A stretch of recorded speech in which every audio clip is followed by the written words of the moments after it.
একটা ছাত্র সংগঠনের যদি নিজস্ব কর্মসূচি না থাকে আমাদেরকে বলুন, আমরা কর্মসূচি বানিয়ে দেই। আপনাদের কর্মসূচি নাই, সারাক্ষণ শুধু ট্যাগিং আর বুলিং আর দায় চাপানোর রাজনীতি নিয়ে এই ছাত্র সমাজ আপনাদেরকে আর পছন্দ করবে না।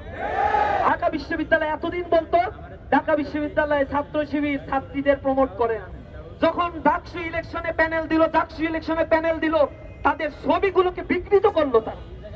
এরপরে ইসলামী ছাত্র শিবির কোনো প্রতিক্রিয়া জানায় নাই, শুধু লিখিত অভিযোগ দায়ের করেছে। দ্বিতীয় পর্যায়ে যখন দেখে আমাদের উত্তপ্ত করতে পারছে না, তখন এই ইলেকশন নিয়ে আমাদের প্রার্থী মেয়েদেরকে নিয়ে হাজার হাজার র্যাগিং, ট্যাগিং, বুলিং মানে হ্যারাসমেন্টের শিকার করা হচ্ছে তাদেরকে।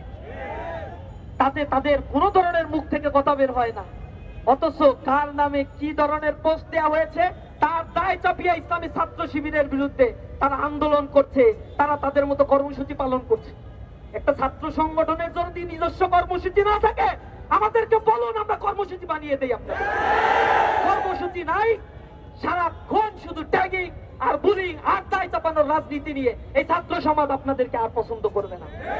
আমরা নারী হেনস্থাকারীর বিরুদ্ধে শাস্তির জন্য গতকাল রাতে সংবাদ সম্মেলন করে প্রশাসনের কাছে অভিযোগ দায়ের করেছি। অনতি বিলম্বে তাকে ধরতে হবে, শাস্তির আওতায় আনতে হবে। কার ইশারায় এই জাতীয় ট্যাগিং করা হয়েছে? জগন্নাথ বিশ্ববিদ্যালয়ে আমরা তাদের দলের একজন নেতাকে দেখেছি অশ্লীল ভাষায় ইসলামী ছাত্র শিবিরের প্যানেলের মেয়েদেরকে হেনস্থার শিকার করা হচ্ছে। চট্টগ্রাম বিশ্ববিদ্যালয়ে সেখানে স্থানীয় সন্ত্রাসীরা ছাত্রদের উপরে হামলা করেছে, প্রশাসন নির্লিপ্ত। আমরা অবাকভাবে দেখছি বাংলাদেশ কৃষি বিশ্ববিদ্যালয়ে ছাত্ররা যৌক্তিক আন্দোলন করছে, সেখানে তাদের উপরে হামলা করা হচ্ছে। ক্যাম্পাসগুলো জুলাই পরবর্তী এখনো পর্যন্ত ইন্টারিম নিশ্চিত ছাত্রদের নিরাপত্তা নিশ্চিত করতে ব্যর্থ হয়েছে। আমরা লজ্জিত। আমরা ক্যাম্পাসে ছাত্রদের অধিকার ফিরে আসার জন্য ছাত্র বান্ধব কর্মসূচিতে বিশ্বাসী। আমরা বিশ্বাস করি প্রতিটা ক্যাম্পাসে যদি ছাত্র সংসদ নির্বাচন হয়ে নির্বাচিত প্রতিনিধিদের হাতে ক্ষমতা হস্তান্তর হয়, তাহলে ক্যাম্পাসে কেউ তাদের নিজস্ব এজেন্ডা বাস্তবায়ন করতে পারবে না।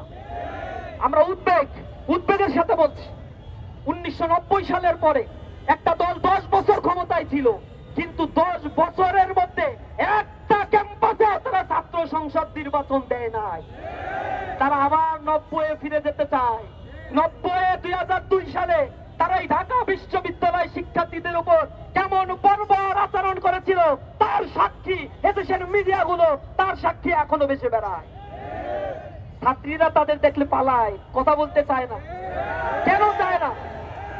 এটা নিজেদের কাছে একটু প্রশ্ন করো। কেমন দানবে পরিণত হয়েছে তোমরা? মাদকের অভয়ারণ্যে পরিণত করেছো।